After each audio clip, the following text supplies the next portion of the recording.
United States of America. It's hard to imagine, but not long ago, this great land of ours was pure wilderness.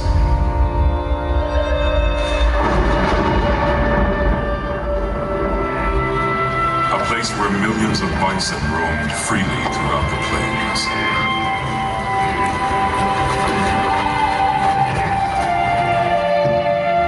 And those who lived off the land revered it as sacred ground.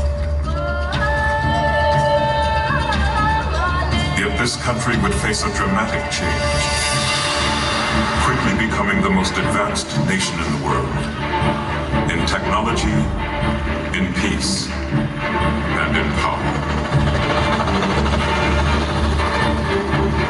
From its inception, the United States has shaped itself under the guidance of strong leaders, leaders who have taken risks, stood up to adversity, and never let go of their vision for a better country. Mount Rushmore reminds us of them, and the countless Americans who have made great sacrifices to ensure the lasting legacy of our country. Freedom. We strived for it. We died for it. We live for it.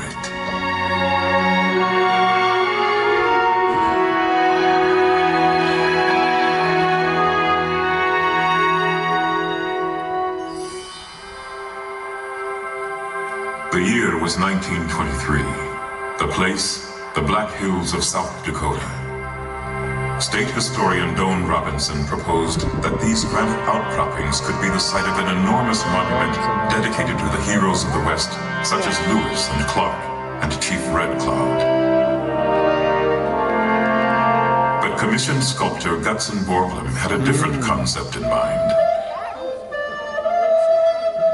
Borglum was a passionately patriotic man and believed that a more fitting tribute should honor the American experience. A memorial that would represent our ideals, our dreams, and our accomplishments as a country. A memorial that would convey a spirit of patriotism.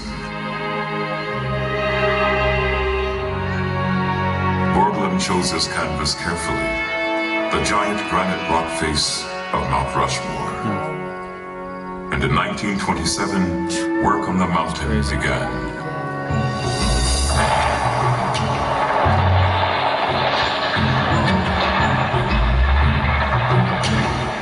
Borglum assembled a team of local miners, ranchers, and lumbermen to help with construction. Oh, awesome. The sculptor built a model of the presidents to serve as a guide. Every inch on the model represented 1 foot on the mountain. Year after year, Borglum and his crew hung perilously off the side of the mountain, drilling and blasting their way to reach granite solid enough for carving.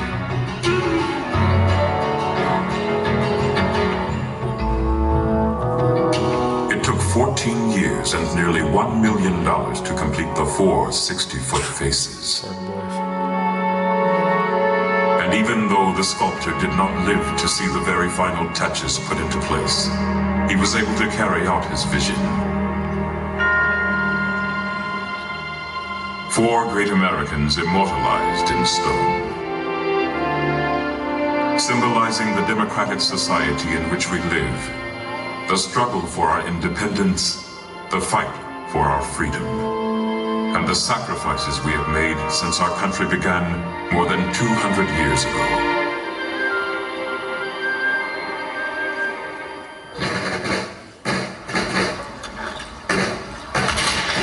It was a time of rebellion and of war.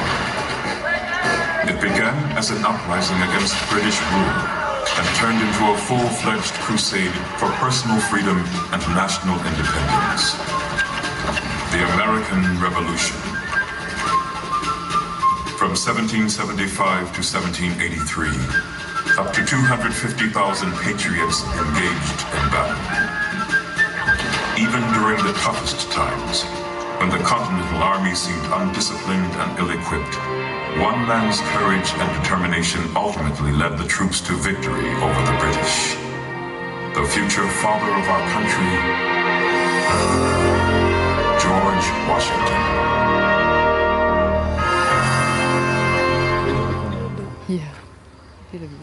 Born and raised in colonial Virginia, George Washington grew up to be a firm believer in American independence. Even though his heart yearned for quiet family life at his Mount Vernon home, his deep commitment to the Republic made him answer the call of his country time and time again. As general, Washington became an instant hero throughout the colonies. The public was so enamored with him that many people wished that he become king. But Washington scoffed at such an idea. The army must serve the country, but not rule it. Express your utmost horror and detestation of the man who wishes to overturn the liberties of our country. George Washington, 1783.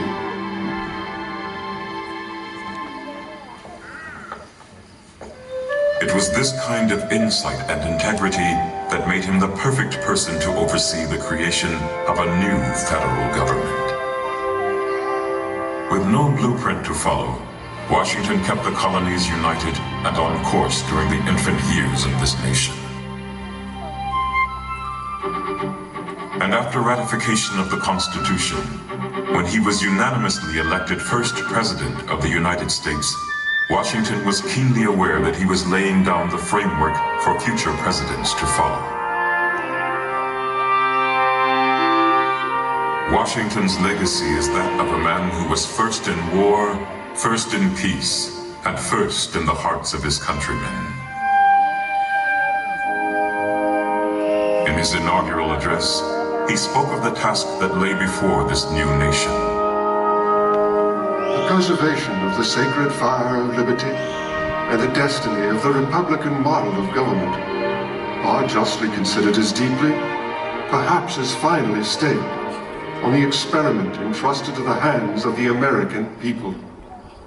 George Washington, 1789. George Washington welded this union, but it would take another great visionary to expand it. Thomas Jefferson, third President of the United States. We hold these truths to be self-evident, that all men are created equal, that they are endowed by their Creator with certain unalienable rights, that among these are life, liberty, and the pursuit of happiness. Thomas Jefferson, 1776. Thomas Jefferson was the voice of the American people, inspiring patriots with his carefully crafted words written in the Declaration of Independence, the document that gave birth to our nation. It was also Jefferson who fought for religious freedom and the democratic notion that people should have a say in government, two very American principles we cherish today. Thomas Jefferson always thought of himself more as a scientist or scholar than as a politician. And it was this quest for knowledge that played a role in the greatest achievement of his presidency. In 1803, Jefferson acquired the French lands west of the Mississippi and the Louisiana Purchase, which doubled the size of the country. In an effort to find out what America now owned, Jefferson sent Meriwether Lewis and William Clark on their famous expedition out west. It was an exciting time of discovery for new Americans. However, what was good for a growing nation was not necessarily good for its original inhabitants. During this time of expansion, many Native Americans were uprooted from their homes and hunting grounds and pushed farther west. But during an address to a group of Cherokee chiefs, Jefferson prophesied about future relations between natives and new settlers. I shall rejoice to see the day when the red men, our neighbors, become truly one people with us in enjoying all the rights and privileges we do, and living in peace and plenty as we do, without anyone to make them afraid, to injure their persons, or to take their property, without being punished for it according to fixed laws. Thomas Jefferson, 1808. Jefferson's dream was slow to be realized as conflicts between the U.S. government and Native Americans set off a chain of events that dramatically reduced Native populations throughout the 19th century.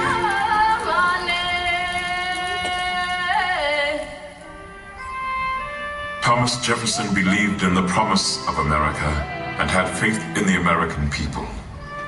But this faith would truly be tested nearly 60 years later, when the Republic came dangerously close to unraveling. The Civil War was the most tumultuous period in American history.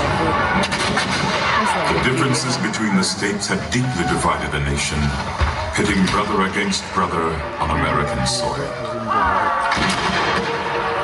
But it was the determination of one man to keep the United States united. Abraham Lincoln, our 16th president. Abraham Lincoln was a self-made man of great character, a frontiersman who came from humble beginnings. When Lincoln was inaugurated in 1861, he faced more adversity than any other president in U.S. history. Many southern states had withdrawn from the Union. And even though Lincoln opposed war, he warned the South in his inaugural address that he would take whatever measures necessary to stop the rebellion. In your hands, my dissatisfied fellow countrymen, and not in mine, is the momentous issue of civil war. The government will not assail you. You have no oath registered in heaven to destroy the government, while I shall have the most solemn one, to preserve, protect, and defend it. Abraham Lincoln, 1861. The Civil War raged on for 4 brutal years. But Lincoln stuck to his commitment to democracy. His main objective was to save the Union, and he also strongly believed in freedom for all Americans. Until slavery was abolished, Lincoln felt the U.S. could never truly be the home of the free.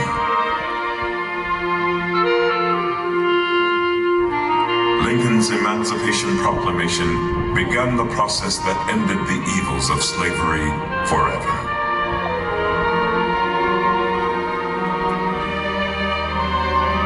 Over 500,000 Union and Confederate soldiers lost their lives in the Civil War.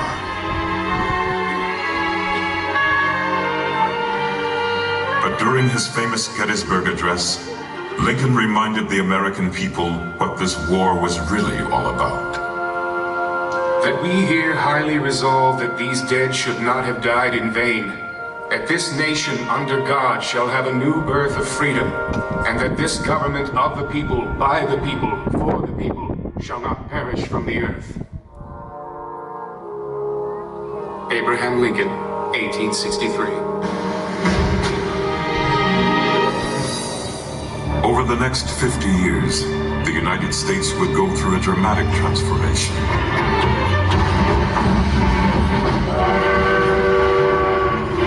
The year 1900 was coming around the bend, and America was turning from a rural republic to a budding industrial power.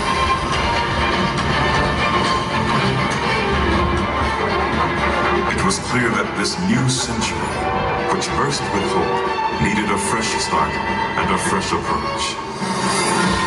It was Theodore Roosevelt, our 26th president, who led the way. Yeah. Is America a weakling? To shrink from the work of the great world powers?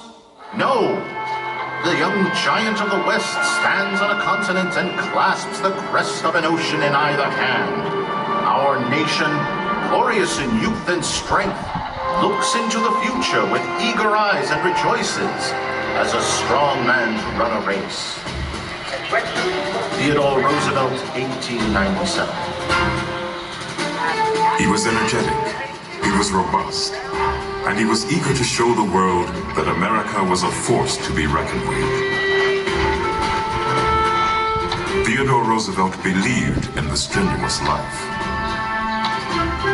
Frail and sickly as a young boy, he overcame his illnesses and grew up to be a naturalist, a cowboy, a war hero, an author, and President of the United States by the young age of 42. His vigorous outlook on life transferred to the Oval Office. Roosevelt was a man of action. He promoted economic freedom and was a friend to the working class, protecting their rights against big business and what he called the criminal rich. Roosevelt also expanded the country's power abroad. It was his support of the 1903 revolution in Panama that led the U.S. to acquire territory for the construction of the Panama Canal. This massive undertaking not only created a valuable link between the Atlantic and Pacific Oceans, but it put the United States on the map in world politics. Yet, Roosevelt may be known best for his passion for the outdoors. He was vocal about conservation, and through the power of his presidency, he provided federal protection for almost 230 million acres of land. To waste, to destroy our natural resources, to skin and exhaust the land instead of using it so as to increase its usefulness, will result in undermining in the days of our children the very prosperity which we ought by right to hand down to them amplified and developed. Theodore Roosevelt, 1907. The pursuit of the American dream did not end with Theodore Roosevelt's term. Instead, it has carried us into the 21st century.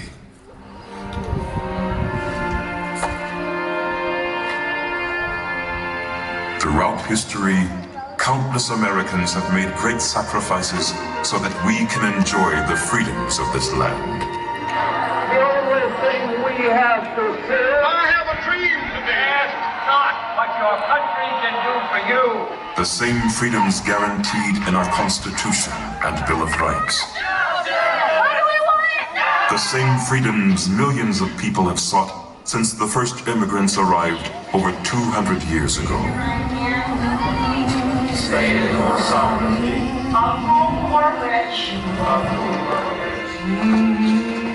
Gutzon Borglum reminds us of this with his timeless memorial. 4 Americans representing the birth, growth, preservation, and development of this country. All embodying the spirit of our nation. All advocates of freedom, dignity, and the ideals of American life. Oh, beautiful for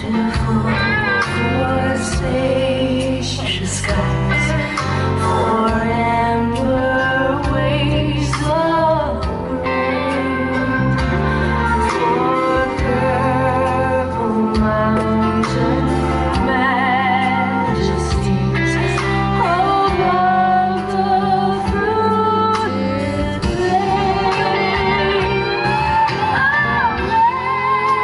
America, blessed America.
and join in singing America's national anthem.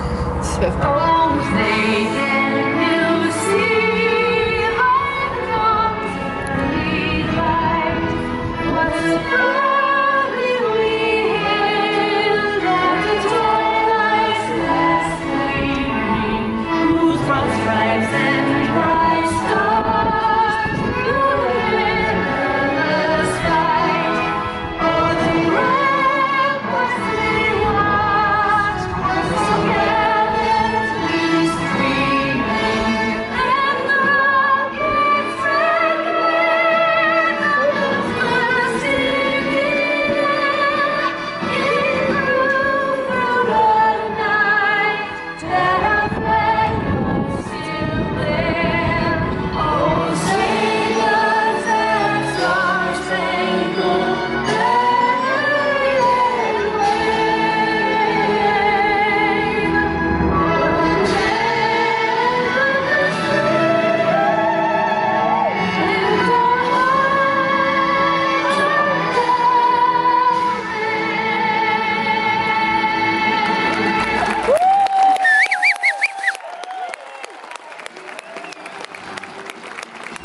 That was so beautiful.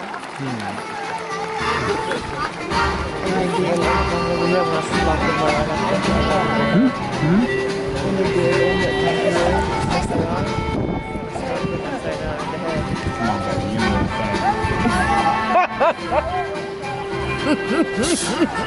They're creepy now.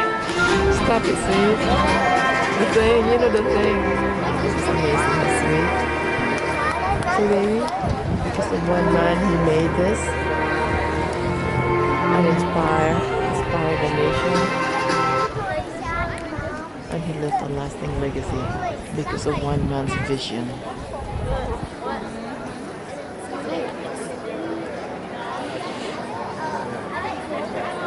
Whose face was it that is half that you can see on the other side? Is it him? Teddy Roosevelt. Huh? Teddy Roosevelt. Oh, the one at the front? Which one is it? Washington, Jefferson, Roosevelt, Lincoln. Ladies and gentlemen, 54 years ago this summer, June 1967, President Lyndon Johnson nominated Thurgood Marshall for the U.S. Supreme Court.